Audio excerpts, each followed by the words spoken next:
Hey guys, and welcome back, or if you're new here then welcome aboard the I Am Loved family. It is so good to have you with us. Make sure that you hit up the subscribe button so that you keep up to date with everything that is going on here. So today I wanted to chat with you guys about prayer in a nutshell. First thing that I want to look at is, why do we pray? My answer: because Jesus prayed. Simples. There are so many places in the Bible that records Jesus going off and praying to his Father. For example, after he had sent the crowds away, he went up on the mountain by himself to pray, and when it was evening, he was there alone. After bidding them a farewell, he left for the mountain to pray. In the early morning, while it was still dark, Jesus got up, left the house, went away to a secluded place, and was praying there. But Jesus himself would often slip away to the wilderness and pray.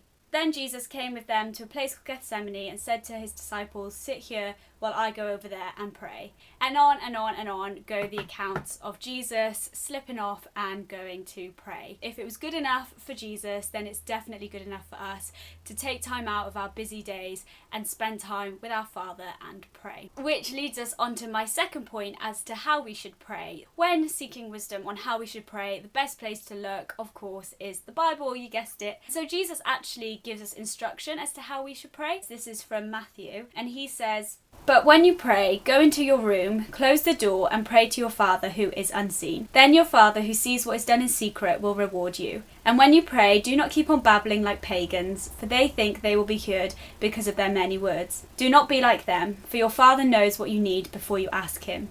This then is how you should pray. Our Father in heaven, hallowed be your name. Your kingdom come, your will be done, on earth as it is in heaven. Give us today our daily bread, and forgive us our debts, as we have also forgiven our debtors. And lead us not into temptation, but deliver us from the evil one." So Jesus gives us instruction as to how we should pray. We should make it a real personal encounter between ourselves and God. It should be something that is done in our own time. It should be something that we are striving to do. Now, I remember when I was a young person and I was figuring out how to pray and things like that, and what I'd heard people pray was in church, and the prayers would go on and on and on for really long, and they were all great, but they were very long, extensive prayers, and I always felt like I could never pray for that long. Like, I didn't have enough things to say, and I didn't know how to fill that time that I thought you had to pray for. But then I realised that actually there aren't a certain number of words that we need to tick off. It isn't like bingo, where God's just waiting for us to tick the right words and he can tick it off, and once we've done those words he's like, bingo, yep, prayer answered, great. That isn't how it works. We can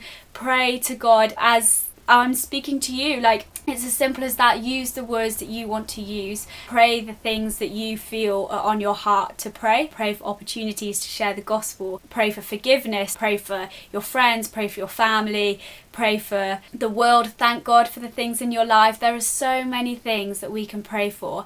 And so I really want to encourage you to try and make praying a habit. On the flip side of that, it's not just us talking at God forever and ever, but it's also stopping and waiting to hear what he has to say to us as well. So it's a bit like a friendship, I guess. If you had a friend and that friend just talked on and on and on and on and on at you, and they never actually listened to you, you'd probably be pretty miffed off and would be like, dude, listen to me for once in your life, please. And that's the same with God. Of course, you know, he wants us to pray to him, he wants us to talk with him, but also he wants us to set aside time to listen to him as well, and to have him speak to us too. So that leads me on to my third point as to what is the point of prayer. Does prayer actually work? And my answer to that is yes. So God listens to our prayers. I fully believe with the whole heart that God is listening to our prayers. However, the answer to our prayers may not necessarily be what we want or what we are praying for. For example, when I was in my second year of Moreland, so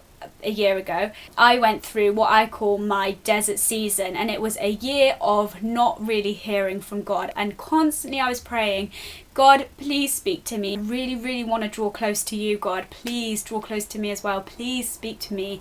And there was silence. To every answer of those prayers, there was just silence for a year. Looking back on that, I'm glad that the answers to those prayers were silence, which wasn't what I was praying for, but that was what I needed, because now I can say that God has brought me through that desert season and I can see why now. And so the answer to your prayer may not be what you're praying for, but do you know what? That is a good thing, because we can only see a tiny little minuscule of the picture that we are in, whereas God can see the bigger picture. So it may not feel like your prayers are being answered, but persevere through that. Keep seeking God, keep praying, keep digging into Him. Even though you may feel like you're not getting anything back, keep going with it, because I can promise you it is so worth it. That is what I want to say to you guys today, that prayer does work. So give it a go. If you've never prayed before, pray that God would speak to you. So that's everything from me today. I really hope you've enjoyed this video. I hope you felt inspired. Give it a good old thumbs up. Have a good week, and I'll see you again soon. Bye. Now, I'm giving these space buns a go. I feel a bit like Mickey Mouse, but who doesn't love Mickey Mouse? So let me know what you think. Or Princess Leia. I actually wore these when I was on holiday with my family, and I came downstairs and got told that I look like Princess Leia. So, but that's not a bad thing. So I'm embracing the space buns. They kind of